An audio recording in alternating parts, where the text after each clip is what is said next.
I am Travis Keys. I am Executive Vice President of APA National. Wonderful to be here. And I used to be chairman of New York. So I am joined by Jack Deutsch, who is treasurer and board member of New York, and Deborah Gilbert, regional director of New York. And we have our wonderful guest, Natalie, who we'll get to shortly from Mixam. Want to thank everyone for being here. Obviously, we are American photographic artists. And I'm going to let Jack, Jack, you have something to say? Maybe? Don't be shy. We're introducing Jack tonight. No, it's his web debut. Not really, but so APA New York is the regional chapter of APA, which is a wonderful national organization, and our goal is to educate, elevate, and advocate for photographers. For the photographic community, yes. The photographic community. And that's it. I mean, we love doing events. We like to make sure that you guys we're watching out for your back and making sure that, the photographic community is served both legally, well served, and also that you have resources to do your jobs. Yeah. And we'd love to have you as members. And if you're not, and if you are members, we have open board meetings periodically, and we would love to have you come and visit one of our open board meetings. And if you would like, you could volunteer, you could propose a project or volunteer to work on a project with us. And maybe if you like it that much, you can come and join and be a board member and really give back to the community, which is what we like to do. Fantastic. And that's it.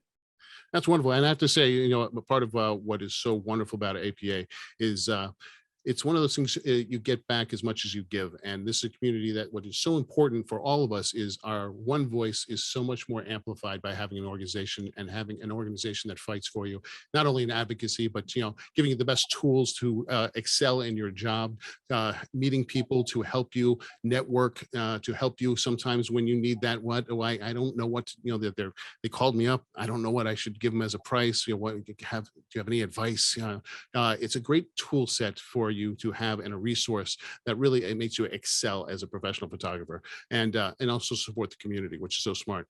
Deborah, welcome, our regional director. Why don't you tell us a little bit about what we got going on and our wonderful evening this evening? Yes, well, first of all, I can see a lot of familiar faces in here also, and we're joined tonight not only by APA members, but we have a lot of members of the portfolio development group at Soho Photo Gallery, and I know they all have to do books, and I see them here. They're all going to have questions, and so that's really cool. We have a bunch of great.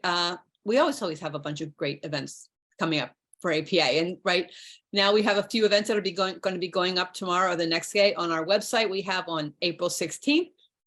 We have a casual coffee chat event where just come hang out and talk. If you have questions, it's a great place to bring your questions. On the 25th of April, we have something called Just for Fun. It's a Holga. It's artistry with toy cameras, with someone who does amazing things with Holgas. And on April 30th, I see William King here in the room tonight, and William King is going to be leading a photo walk, a sunrise photo walk to Marine Park, which is in Queens. Most people who could live in the city for a long time and have never heard of Marine Park or never been there. We're all going together, limited group because it's a fragile ecosystem. 16 people can come. So the first 16 people who sign up are going to be able to come with us and go on a photo walk. So it's 6 o'clock in the morning. So you can either get up early or you could stay up all night. And I don't think there's camping out there, but maybe. So you can't camp there, but you can party all night and then don't go to sleep. Come to meet us at the photo walk, and we'll have even more things coming up in May. So stay tuned. So I got to say, what's exciting is, you say that the toy camera and Holga. What's great about that, I think, is a lot of us as professionals tend to get so set in our ways of shoot, that when you go and play with something new or different, that it really opens up a new ideas of inspiration and playing and gives you, and it inspires you to create differently than you normally would in your normal life. And I'm excited about that one. Yeah, for the same reason, I always suggest to people that occasionally shoot square because it just makes your brain, it stretches As, your brain as a different way. Huey Lewis said, it's hip to be square. Yeah, Yeah, yes. exactly. So, yeah.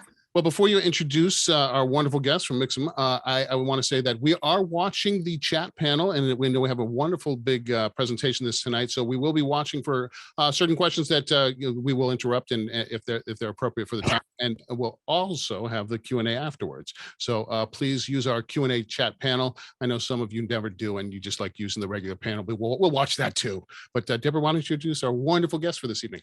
Sure. I know every photographer has as a dream to have a big honking coffee table book of their work. And whether you want that big book or a small book or whatever, this technology, this print on demand technology has gotten so fantastic. I discovered Mixam. We've seen other companies, but we had Chris Sorensen speak recently, and he brought his own book.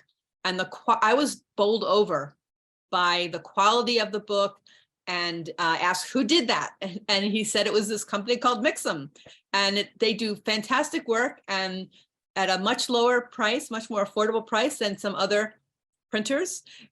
And I was looking at their website. They have so many formats and so many kinds of paper. It's just absolutely amazing. I'm salivating and wanting to do a book myself. So we contacted them, and they were happy to come speak. And so we have Natalie Stellato here. I hope I pronounced your last name right. And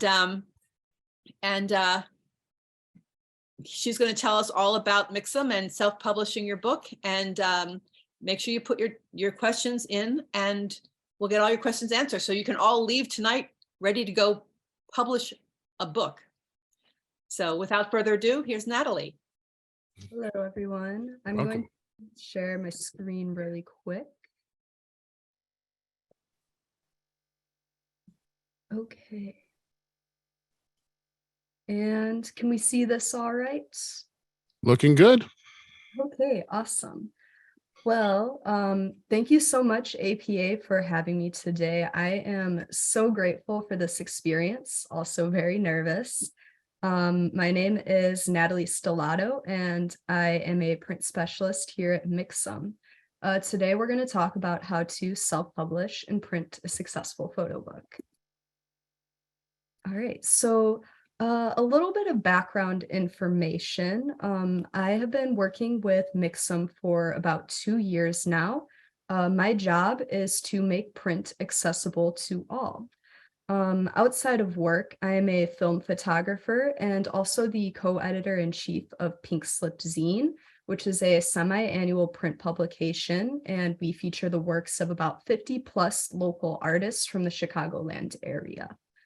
And a bit more about my self-publishing background. To date, I've self-published a full-length photography book, as well as 3 zines through Pink Slip, as well as a countless amount of photography zines just for fun. A bit more about the photo book. This book is about 50 pages long, and I produced this during my senior year of college as a synthesis of existential philosophy and photography. And I guess we'll talk a little bit more about Mixam because that's why we're here today.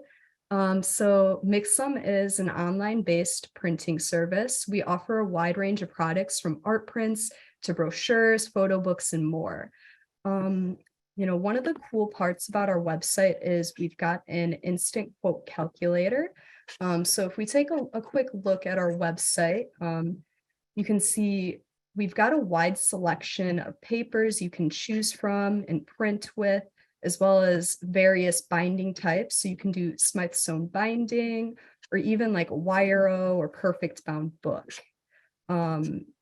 What's really great about, oh, I'm so sorry. It looks like I accidentally stopped sharing my screen. Give me just a moment here. Great. And we also have what is called a digital proofing system, where you get a flip book of your book before it goes to print.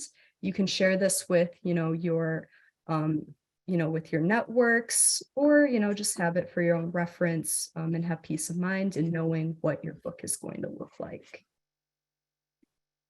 Some projects that you may have heard of would be Bill Bernstein's Last Dance. Bill is a New York-based photographer who captured the 70s disco scene and turned that into his own photo book. We've also published Leigh Kelly's John Magazine, which is a quarterly publication. He photographs a lot of up-and-coming celebrities as well as men's fashion. All right, so let's get a bit more into the why behind self-publishing. For one, you do get a bit more creative freedom, meaning you get to work on your project on your own terms. You have full reign over everything from the design to the image selection to your profits. You're also going to have complete flexibility with your timeline and also work on it on your own terms. So if you're someone who might, slack a little bit, self-publishing tends to be a bit more forgiving. And thirdly, you can also maximize your profits when you self-publish. Studies show that published authors only see about 10% profit margins on their books, whereas when you self-publish, you see 40 to 60% margins because all of the money you make goes right back into your wallets. Going back to the complete creative freedom with self-publishing, the world is really your oyster. So if you take a look at this photo here on the right, this is me and my team from Pink Slip Zine. There are about 10 of us on this team, and every time we self-publish our arts magazine, we throw release shows, and we get about 150 attendees at these shows. And it's a really great way to bring in the community, which I firmly believe we wouldn't have such a strong community if we didn't go through the self-publishing route. So I guess that's a little bonus for you, where self-publishing is fun and you can also truly engage your community. As you self-publish your photography book, there are going to be a million different facets you have to consider. So if we can just take a quick 5 seconds to breathe in and out, we can get into it. Thank you for taking this time with me. So first up in the self-publishing process is going to be the documentation, marketing / pre-orders. So if there's one thing I wish I had learned sooner in my self-publishing journey, it would be this: document every single thing you do. There are a couple of reasons why you want to do this. One, as a self-publisher, you are going to wear so many hats and it's going to be very chaotic, and you might lose focus of what you're doing just because so much is being thrown at you at once. So if you can document your process through photos, videos, and journaling, you can use it as a way to recenter. So I always keep a journal with me whenever I'm working on a book or a zine, and it really helps me come to center. Documenting the process also works wonders for your marketing, whether you're going to do it on social media or show people in person.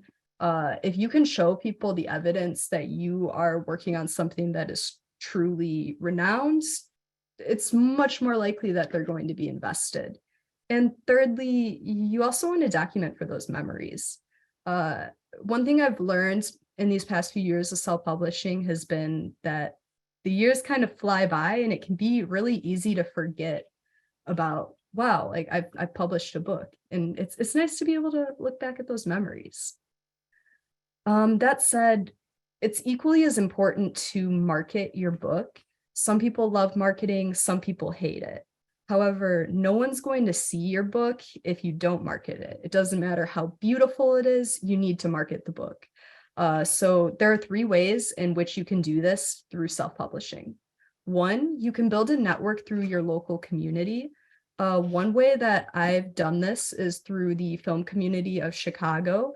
I've made a lot of really amazing, friends and met colleagues through this network, and have just created so many meaningful friendships and people who are just invested in my work as an artist, and I am invested in theirs as well. The second point might sound a little silly at first, but I promise you it is going to work wonders, and that is to start an email newsletter. The reason why you will want to start a newsletter is because you can share the documentation of your photo book making process with people who are in your network. It's not only going to help you stay focused on the project, but it's also a great way to hold yourself accountable. Because if you tell everyone that you're working on a photo book, and if you take a pause, people are going to notice that. Thirdly, you're going to want to utilize social media. So figure out your target market, for instance, the age of who you're selling this book to, or, where is your network at mostly? For me, this would be Instagram, but for you, it might be Facebook or LinkedIn. But social media, everyone is on it, so you got to use it. Along this whole process, something I found very helpful was using Google Forms to take pre-orders. If you take pre-orders throughout this whole process, you are going to be much more informed as to how many books you want to order for the final run, and it can also help you build up some hype for the project. All right, so I know that was just a lot, but now we get to actually talk about the bookmaking process itself. One of the first or second steps for making a photo book is deciding on a theme. Your theme is going to be the guiding force for your whole book. It's going to be the point that you're creating this. So it's really important that you stick to that theme. So on the slideshow, I placed some questions to ponder, such as, what is your motivation? Think about why you're making this book. Are you trying to convey any special messages? Think about the context of your photography. Are there common visual elements throughout your work? Do you think about anything during your photographic practice? And who are you outside of the context of your art? Do your outside interests or intersectional identities play a role in your book? If you can ponder these questions, I guarantee that it will help you solidify a stronger theme. But it's also important that you're open to change, because as you go through the photo selection process, you might start to notice new themes emerging from, your portfolio. Other notes to consider would be go to the library or peruse through your personal photo collection for inspiration. While I was making my first photo book, I probably spent about 6 to 7 hours in the library per week, just nerding out over the photo books that were there, studying philosophy, and just doing research on how I can make this project worthwhile and meaningful and intentful. And so the next process of this all is going to be your photo selection and sequencing. So take a look at your entire portfolio. You can print around 200 of your most thematic images. What I do is I go to Walgreens or CVS, depending on which one has a coupon at the time. And I narrow down from my top 3,000 images or so down to 200 to 300. And I print those 200 to 300 images to help inform my final selections. I will say this is going to be the most important part of the process. You absolutely want to have those photos laid out in front of your eyes in print, because it's going to help you better visualize the book. As you go through the sequencing, think about how many images you need to communicate your theme. And if there are visual elements that kind of tie the theme together, think about if color plays into the sequence, or if you're trying to curate a certain experience for your audience. Think about the storytelling aspects of your sequence. Is it going to be very subtle or very in your face? You're also going to need to learn to let go.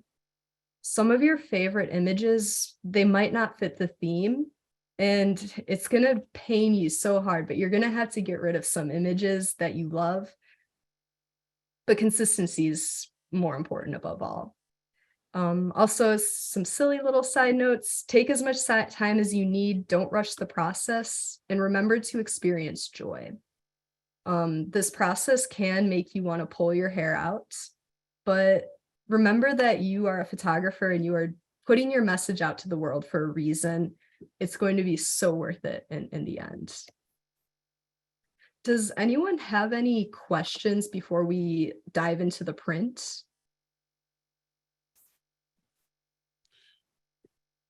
I know some people were asking about, and I'm sure you'll get into it, importing InDesign files and graphic, into Mixam and stuff like that, if they're able to, and PDFs and stuff like that. Yeah, we'll get into that a little bit later, but PDF is going to be the recommended method, but our system is very flexible and can accept almost any image format or visual format, which is great, of course. Yeah, I hope that answers the question for I now. think it did. Awesome. I guess we'll move on to the actual print spec selections. So one of the more important parts of your book is figuring out how you want it to look. You might consider looking at your bookshelf for inspiration. Take about 5 or 6 of your favorite photo books and analyze them. Figure out what you like and dislike about the books in your selection, and figure out what kind of viewing experience you want to curate with your book. For example, if you want, a very intimate personal experience, you might consider going for a smaller photo book, like maybe 7 by 7. Or if you want something more grandiose, maybe go full 8.5 by 11.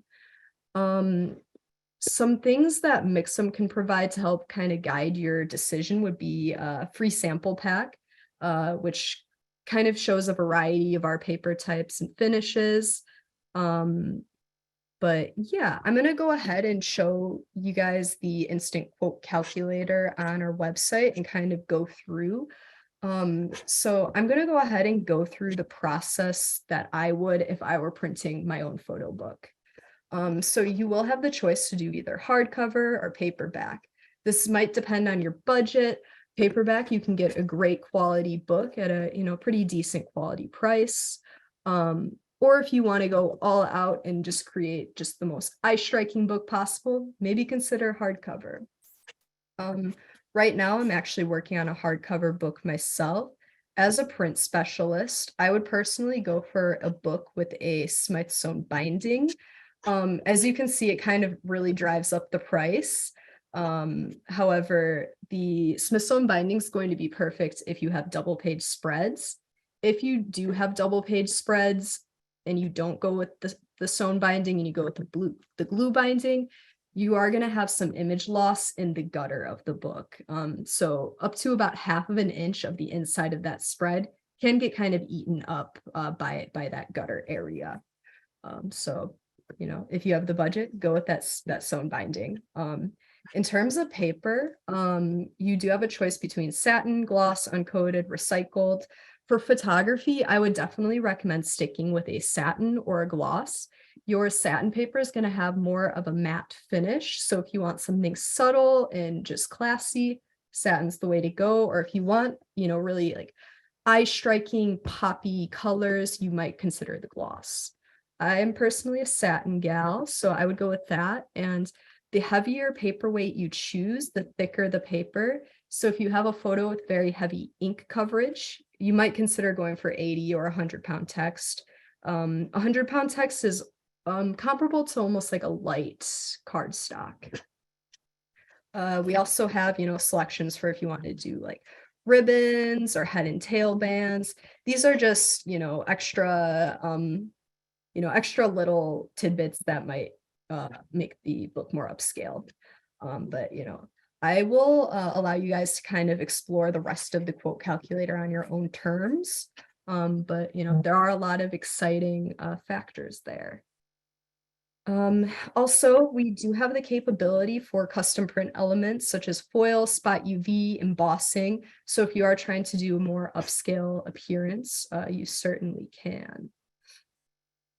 Natalie, this is Debbie here. I just wanted to point out to people watching that when they saw those prices, those weren't for one book, those were for multiple copies, just in case they didn't notice that.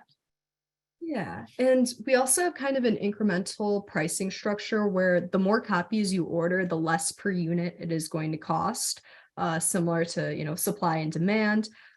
So if you have kind of a lot of traction with your book, and you order a lot up front, it's actually not going to cost you that much in relation to the profits that you make. And we'll talk about setting prices a little bit later. I do see one of our participants has a hand up if you wanted to speak.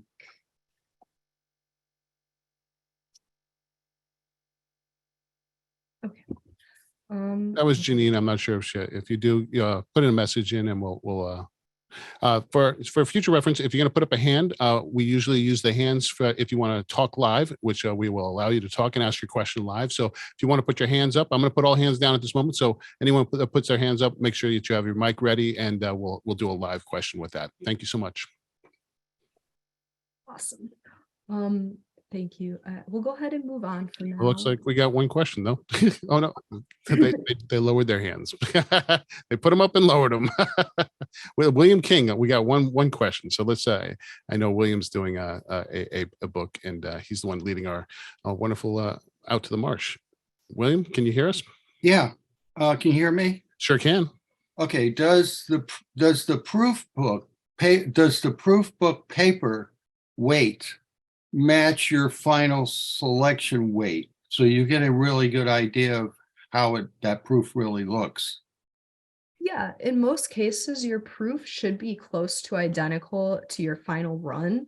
The only instance where there might be, a marginal variation would be if you were going from a digital proof to an offset run, meaning, you're printing a single copy for your test copy. And then for your final run, you go, maybe over 1,000 copies. Okay.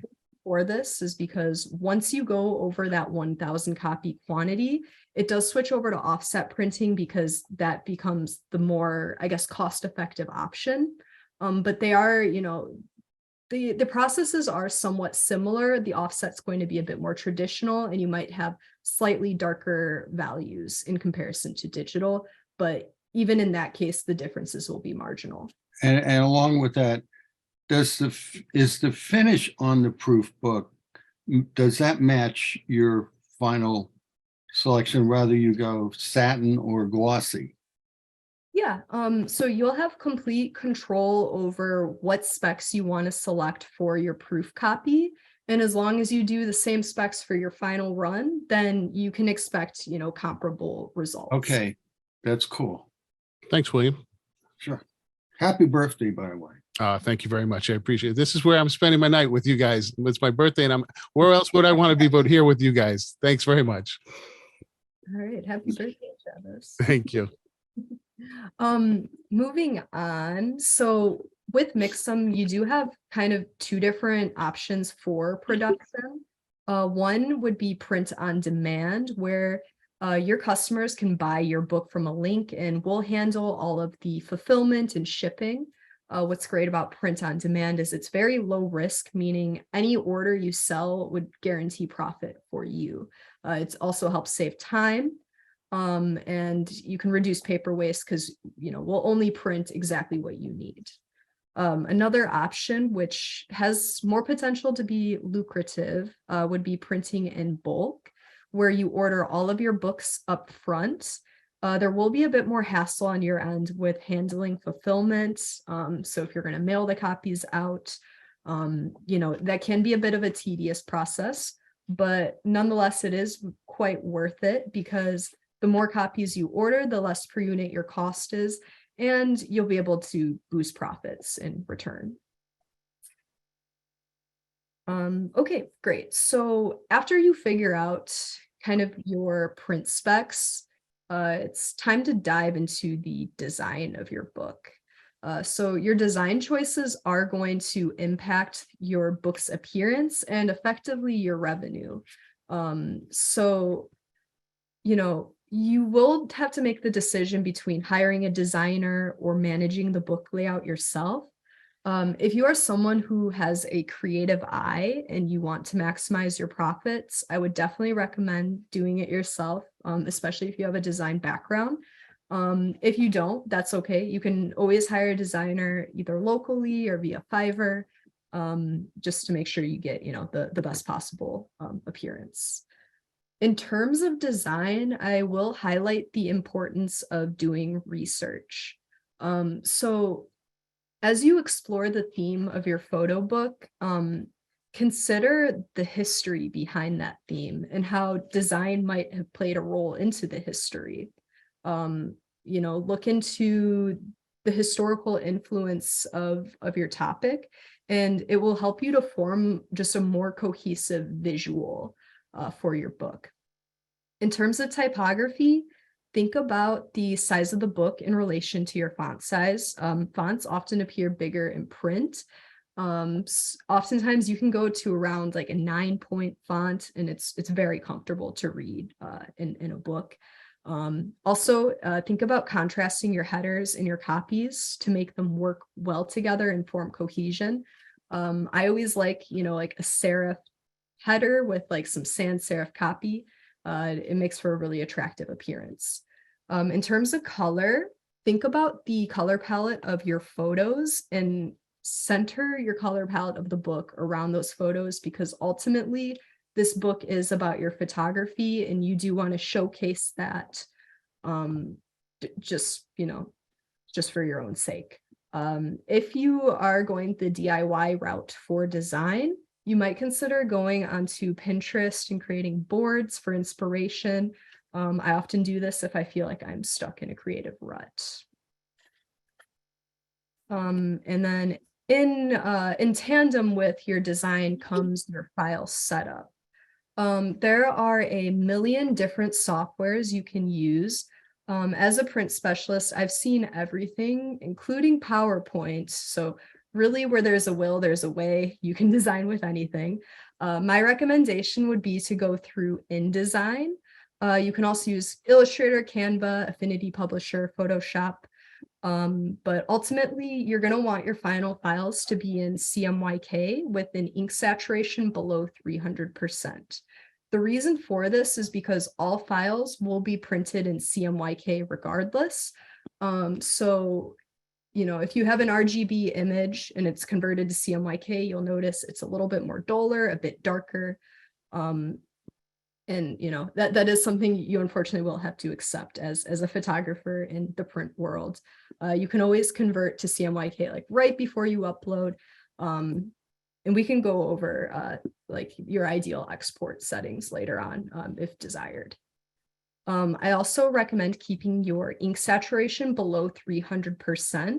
So for instance, if your ink coverage is over 300%, so that's including cyan, magenta, yellow, and black, your dark values may become indistinguishable from one another. So keep that in mind as you edit your photos. In terms of image resolution, always go with 300 DPI. Anything lower than 300 DPI can and will show up pixelated in your final print. If you have to go with an image that is under 300 DPI, just check out your PDF proof and make sure you're happy with how that looks. And of course, with printing photo books, you want to make sure that you have effective bleed, which is 1/8 of an inch for paperback books or 0.8 of an inch for a hardcover. And lastly, you want to make sure you have proper margins, meaning you don't want any photos hugging too close to the edge unless they're bleeding off the page. And yeah, in order to get kind of like the ideal export settings just for your color output, what works for me through InDesign is just going with the high quality print PDF and then checking the document bleed settings on. If you want to take it a step further, you can also go into Adobe Acrobat and run a pre-flight check on your files for digital color printing. And, that will help convert any files to CMYK if they need to be done, as well as downsize any images that are above 300 DPI, and it will also flag low-res images.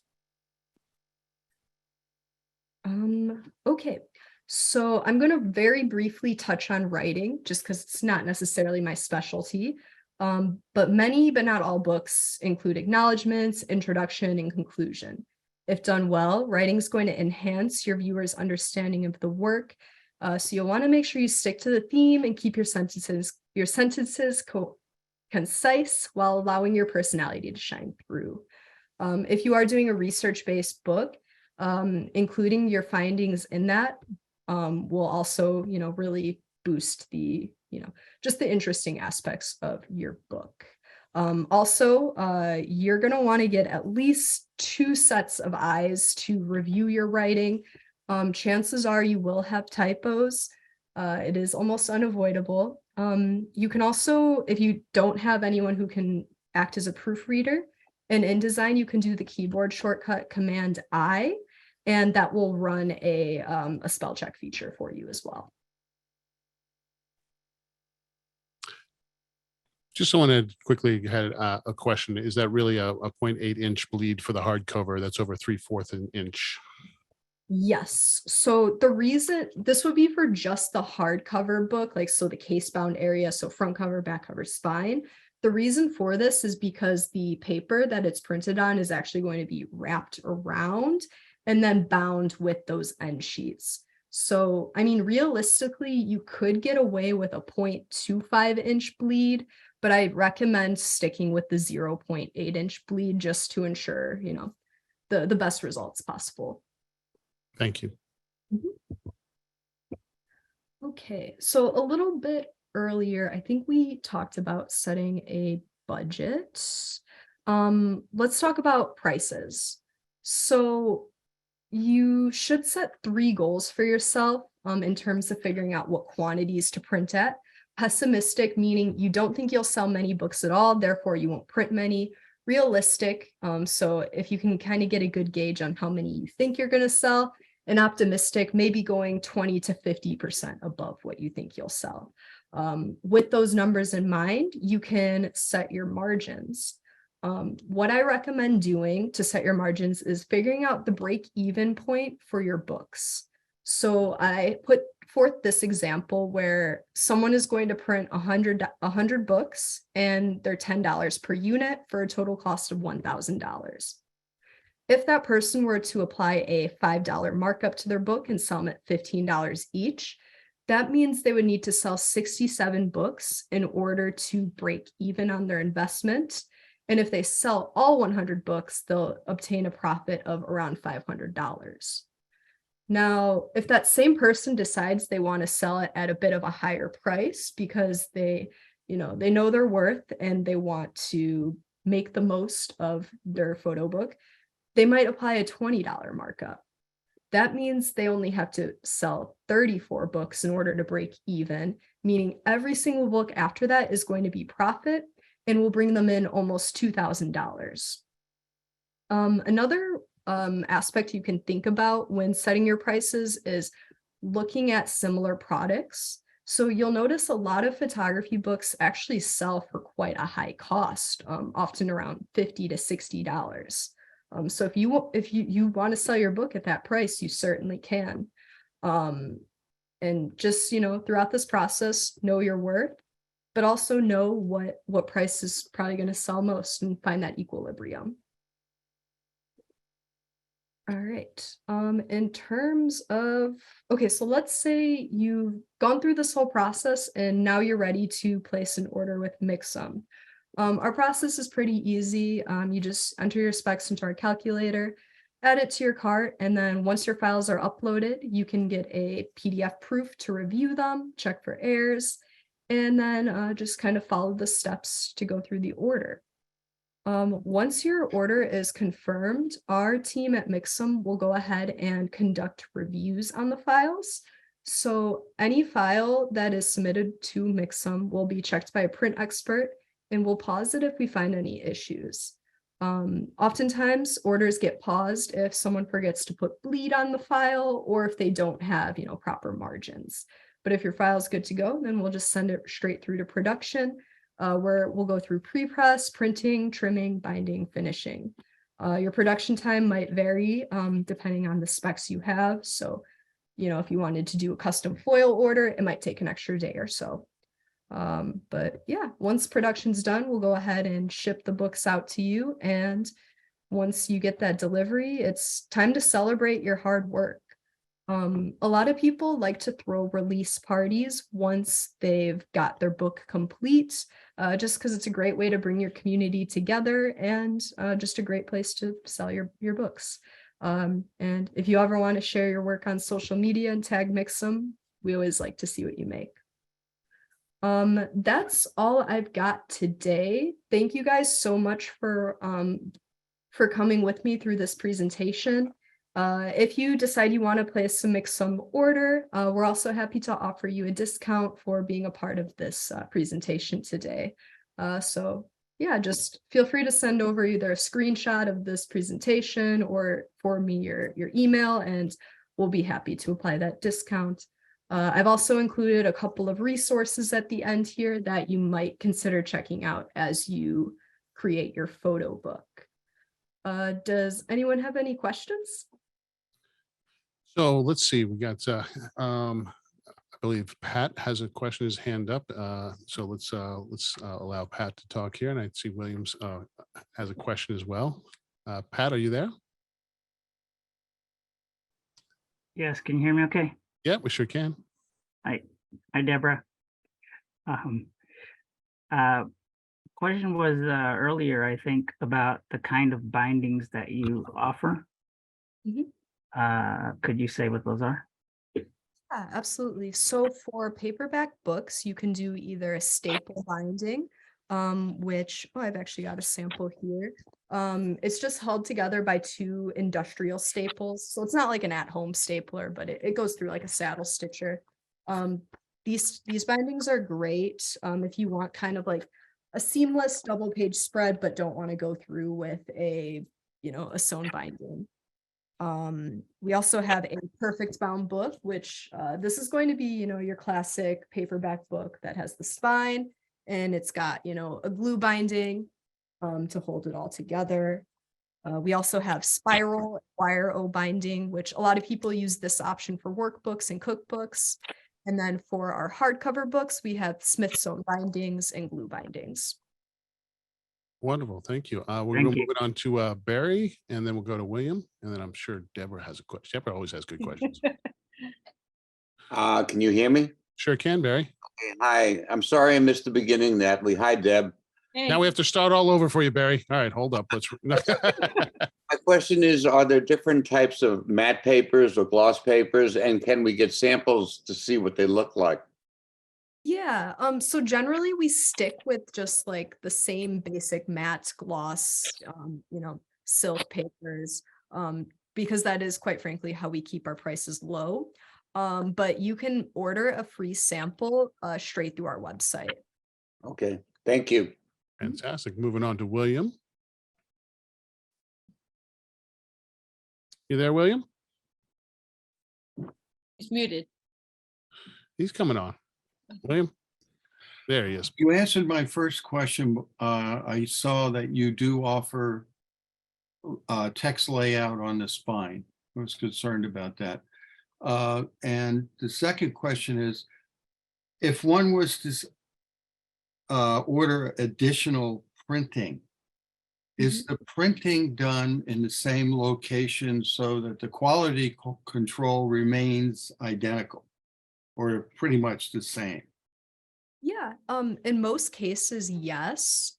There's also going to be a messages tab in your order. So if you want to specifically request that it gets sent to the same, production house, we will most certainly honor that. That's fantastic. Cool. Deb, before we go to Bruce with his hand up, do you have a question? Yes, I was wondering what's a realistic timeline for people once they get their files into you for getting the work printed and getting it back? Yeah, a typical turnaround time is about 2 working weeks. Our customer support team is pretty accessible via live chat or phone. So if you do have a hard deadline in mind, I always recommend being proactive and letting us know so that we can let our production team know. Fantastic. We're gonna, Bruce, you're now able to talk if you're there to join us. Great. Yeah. Can you hear me? Sure can, Bruce. Great. Yeah. Thank you. Very interesting presentation. I was just taking a quick look at the paperback price quoting page. I noticed that there were 9 different possible cover finishes. And I wondered if you had any sort of thoughts and guidance, because it seems like, wow, that's a lot of choices. And I'm not sure. Which, for photo book. Good. Yeah, we do have quite a few different cover finishes. I will say people mostly stick to 3. One of them would be gloss, which is like a very shiny finish. It's almost reflective. The more common one is going to be a matte finish, which it has a very subtle appearance, but just offers some extra protection for your covers. And then my personal favorite is the soft touch lamination. It has a very velvety feel to it. So if you want an upscale, appearance for your book without breaking the bank, soft touches is my personal favorite. You beat me to it now. I was going to ask all about the pink slip, what paper and what you were doing on the print on that one and everything, because it looks fantastic. And when you say matte, there's matte lamination, matte anti-scuff, and UV matte. Which one of those were you referring to as matte? So this would be just the standard matte lamination. Okay. UV matte is going to have like a really classy look to it, but it isn't going to offer much protection. So between you and I probably wouldn't recommend the UV matte. Yeah. But if you wanted to do like a spot UV with a matte lamination, you can really highlight certain aspects of your artwork while still having protection. Thank you. Thanks, Bruce. Jack, you got any questions? I see you there. You're still muted, Jack. There we go. So do you have any sort of follow-up statistics on how many people actually make a profit on their book? I mean, or are at least the people who are trying to? Is this a viable way to do a book? Is basically what I'm asking. Or are you better off going to a publisher if you can? No, I know this is obviously. Yeah, I mean, I think part of the beauty of self-publishing is that you have the full reins over the profits, but it's also going to depend on how much of a self-starter you are. I mean, for context, when my friends and I started this zine, Pink Slip, I'll give you guys a little preview. We were originally just thinking we were gonna, just staple some zines together and sell them to like 10 people. But it ended up gaining so much traction that, our first issue, we ended up selling out in like a week. And, we're just doing this as a hobby, but it's almost starting to become like a business for ourselves. So yeah, it's and to answer your question about tracking, profits, we for the most part don't follow like customers like orders after the fact, but this is something we are looking to do more so in the future and to have like an online storefront. That's awesome. Deb, I know that you have talked to 5 million photographers that have worked with publishers and worked with self-publishing. And I can see that I can see the smoke coming out of your ears wanting to comment on this. So yes, yes, I would say that nowadays, unless you're a big name, unless you're Annie Leibovitz, you have to pay for publishing anyway, even if you go with one of these publishing houses, but you still get a very small profit at the price point. And then also I would say that I've heard nightmare stories from photographers who've had their work commercially published.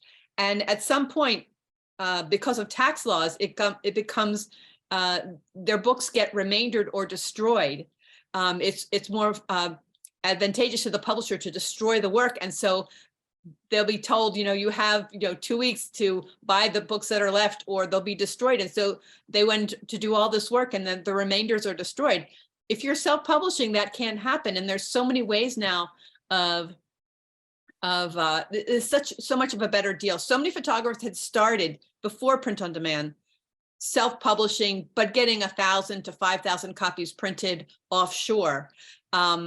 And I've known photographers who've done that, and they all say that that's a much better road than going with a commercial publisher. But this puts it in the price point that you can get from Mixam, makes it affordable for so many more people. You don't need $30,000 to publish. You can do it on a much smaller scale. So this is just, I think this is just And a lot of times publishers want to see that you can sell a certain amount of books. So Yes. if you already have that ability to do it, you can have a larger profit if you can actually get it out to it's all about the marketing campaign. It's like doing a Kickstarter Indiegogo. It's all Yeah. in the lead up to it prior to launching that Indiegogo or Kickstarter. It's all the pre stuff that leads up to it and building the community. And what you said, Natalie, earlier is building that email list. And that email list is one of the most important things you can do is get the people and get them out noticed. And one of the things I love that you said, which is so important nowadays, is building up the social content, documenting what you did, not only for yourself, but also showing it off in so many different ways now, from TikTok to Instagram Reels to, your website to blogs. It's such an important to show the process because, like you said, they get invested, but I call it skin in the game. And they want to see the finished product. It's such an important thing to do. I know that people had asked about seeing if we can get a copy or are able to see that inspiration list because it went by too quickly. And I know nobody was able to write that down. And also I know some people were asking about getting the coupon code here, but what's the best way they can get the coupon code? Is it to email you? And can we get that put up in the chat or something like that? Yeah, of course. Yeah, so you can honestly, like, our customer service team is pretty small, so you can just send us a message within your order and say, hey, I attended the APA presentation, and we'll go ahead and handle that. But I'm gonna go ahead and put our email here in the chat. If you guys have any questions, I'll also put my personal here, and if you have like photo book specific questions. It's funny, we were discussing earlier because Deborah asked you why you named your zine Pink Slip, and then Pat put, don't say Pink Slip, it reminds me of getting fired. And I told you Pink Slip translates, your story was not from getting fired, he was getting sent to like why don't you explain how Pink Slip came along? Yeah, so a lot of our team at Pink Slip were pretty rebellious in nature. So, in elementary school, we would often get sent, to the principal's office for Pink Slip because we wouldn't pay attention in class. Because usually we'd be focused on art. That's fantastic. Deb, did you have a question or did you see one from the audience you wanted to throw in?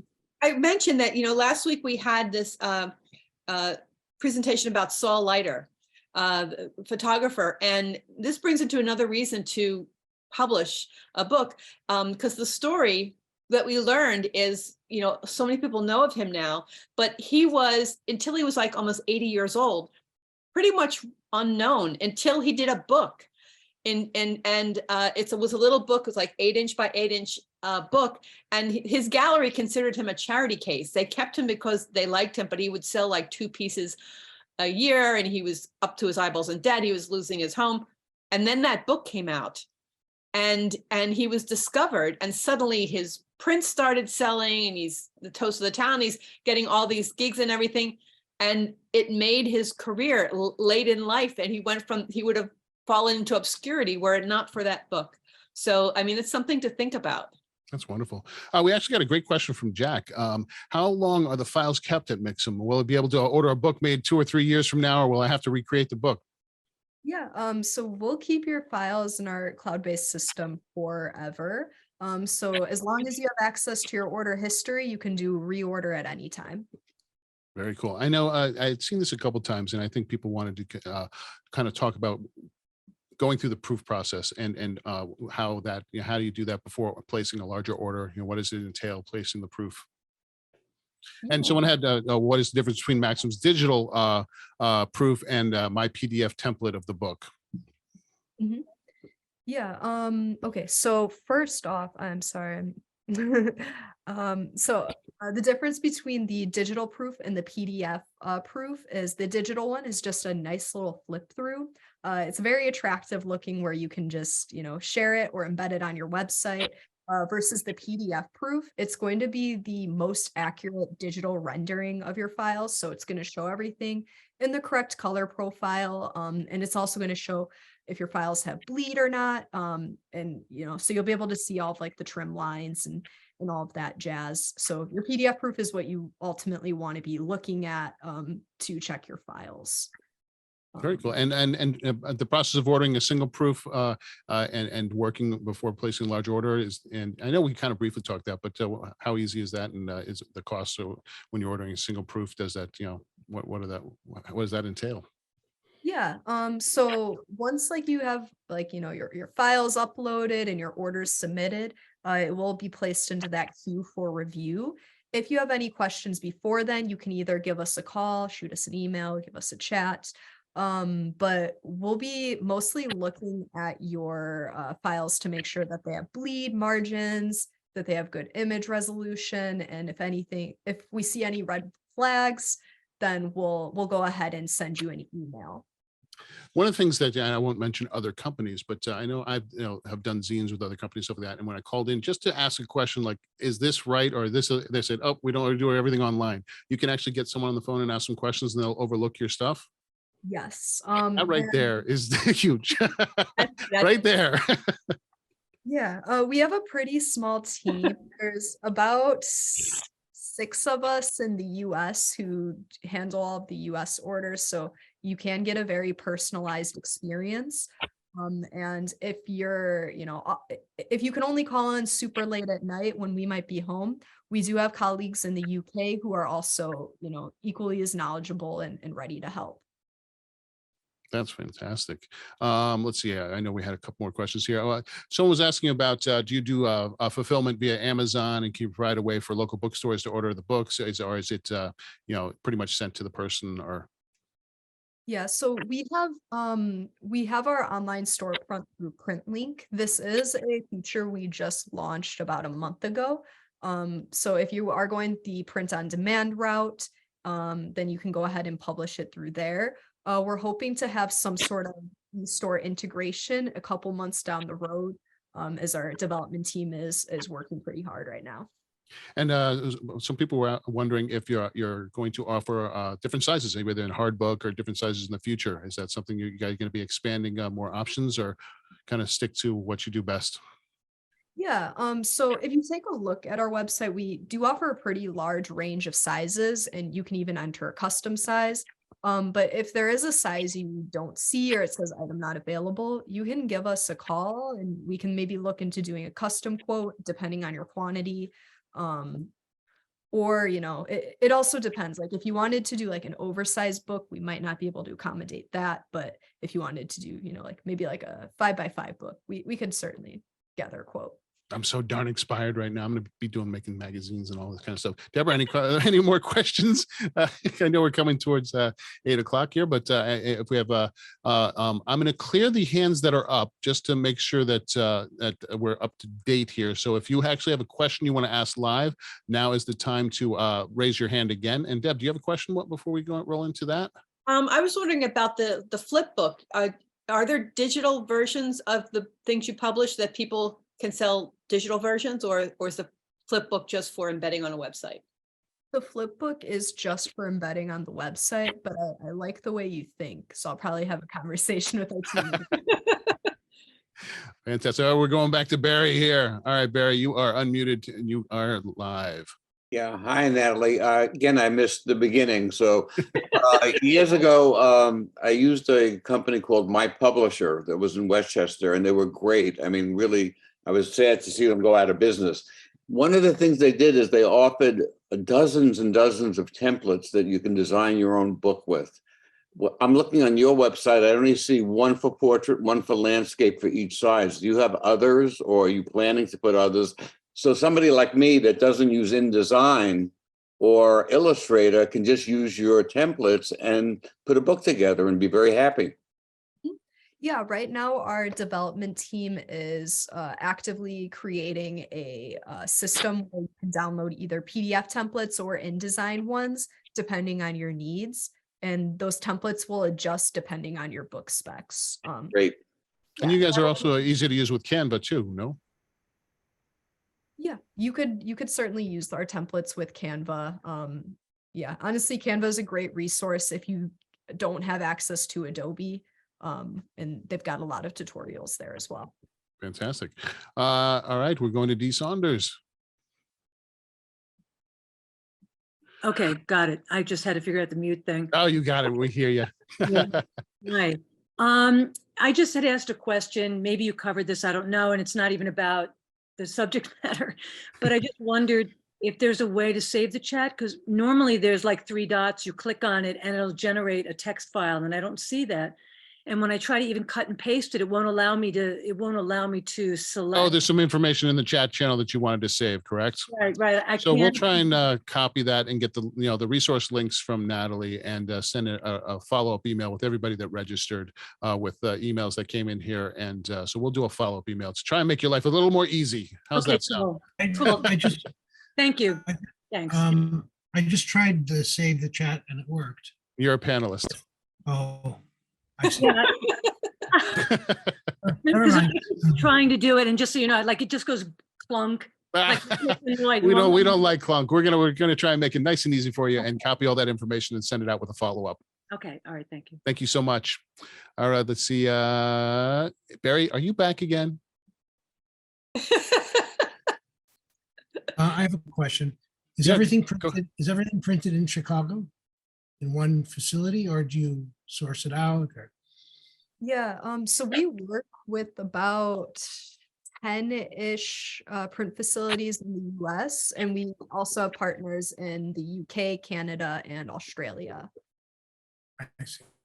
Fabulous. Are you back with us, Barry? Did you have a question? No, I'm done. Okay, fantastic. Thank you so much. I wanted to make sure we got to all your questions. I know you had some good ones there. Fantastic. Any more hands up I will look for? Deb, you got anything else? This I is was going to say, really kind of cool. I was going to say, everyone who's inspired to go make a book now, raise your hand. Because Then I won't know who's. Oh, great. Now I'm going to have to answer. I think all these people want to talk. Nice job. But we see a lot of hands going up, so that's a good sign. Natalie, this was a really inspiring talk. So this was really fantastic. So All right. thank For you. those of you that actually have a question, keep your hand up. For those of you that don't, bring your hand down. All right. So I'm going to go to these questions here. I think, Dan, do you have a question? I'm about to go to you. Dan, do you have a question? Hi, Dan. How you doing anyway? Nice to see you. I'm good, sir. Good to see you. Yeah, Or hear you. you can hear me. And I just wanted to say I've been talking about trying to figure out how to do a book for a while now, since 2020, when I started doing a book on pandemic streets and theaters. And this has led me to a completely focused thought process, which I am going to be getting to go. And I just wanted to thank APA, Deb, and Travis. Oh. And Natalie, thank you very much, because this is now thrown at a usable working premise for myself to go. Well, I think that's awesome. And I know that, all of us love especially being photographers, we love the tactileness of putting something in our hands. And it's, we feel like prints have kind of like everything's digital nowadays. To actually have something to be a print put up on a wall or a magazine or a book out there really kind of makes it take a life, and it feels like it never takes a life until you actually print it. And what's so amazing is I think, we've seen enough people that are really kind of interested in this, that Deb, maybe it's something we explore doing, little bookmaking workshops, or, salons where we can like help people along the process of making their book and sequencing and editing and all that wonderful stuff, and have some guests. And I think there's a lot of great tools to get from that. And Natalie, you've helped us and inspired along the way. I really appreciate that. Pat, I'm going to go to you now. Thanks. So you really, really, really raised the bar. As a person who knows how to design books and is creating his own typeface in the middle of that, I never thought I would use a typeface in my own book of photographs. So Oh, that's fabulous. Thanks, but no thanks. Really raised the bar. Thank you. Cheers. Thank you so much, Pat. I really appreciate it. Well, I guess we're going to wrap this up and say thank you to everyone. Deb, why don't you, give some goodbyes before I say goodbye to everyone? I would say, wait for a email from us as a follow-up with those resources. And also keep your eye on the APA New York website, apany.com, for upcoming classes, and be inspired. Let us know if you're in process making a book and you'd like us to do a workshop where we get together and help you with your sequencing and all that, let us know and we'll put it together. What's so wonderful, and now looking at the global community that we are now, because APA is a national organization. So I know we have so many people here from different areas, whether we're in California or Chicago or New York, is that we have chapters all over the United States. And what's great is we are here to support people and really kind of help people in their journey and becoming better professionals and add support to that, which is really important. And with workshops like this, it's amazing that we're able to put these together and get knowledgeable people on and guide us in these questions, and be able to ask these questions live is amazing. And what I'm so psyched about is that APA is not only here for you in terms of advocacy. There's a lot that people like, oh, well, what do I get? It's like you get a lot. We're out there fighting for freelancers and freedom, but make sure that you get paid within 30 days. There's bills going through. We're making sure that you're covered on copyright. So there's a lot behind the scenes, but also there's benefits. There's also networking. There's tools that make you become a better photographer. And it's just, I've made lifelong friends here. So if those are that are not part of APA, I hope that you'll reach out at apanational.org and get some information from us.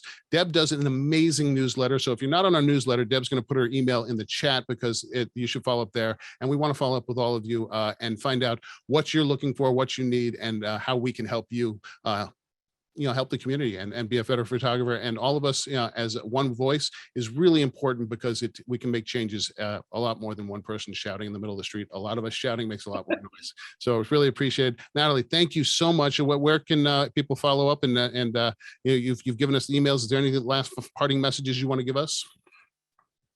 Thank you all so much for having me. I'm so grateful for this experience. Photo bookmaking truly is my passion. And if anyone here ever has any questions just about the bookmaking process, please, please, please reach out to me, because I'd love to help. Awesome. Jack and Deborah, why don't you lead us out? And I want to thank you from APA National, and I thank APA New York for all the wonderful work they're doing. Thank you, everybody. Pardon? Sorry, I talked over you, Jack. You were both saying thank you at the same Okay. time. It was beautiful. Thank you. And we look forward to seeing the books that everybody makes. Everyone, when you publish a book, send us a picture of it. Let us know, Yeah, absolutely. Definitely. Fabulous. And Natalie, we will keep in touch. I'm sure we will. You've inspired a shelf full of books tonight. My next magazine's coming out of Mixam, I'll tell you that. Yeah. Good night. Thank you very much. And get out there, get inspired. Hopefully you were inspired tonight, and we can't wait to see what you do. Have a wonderful night. Thank you, everyone. Take care. Bye.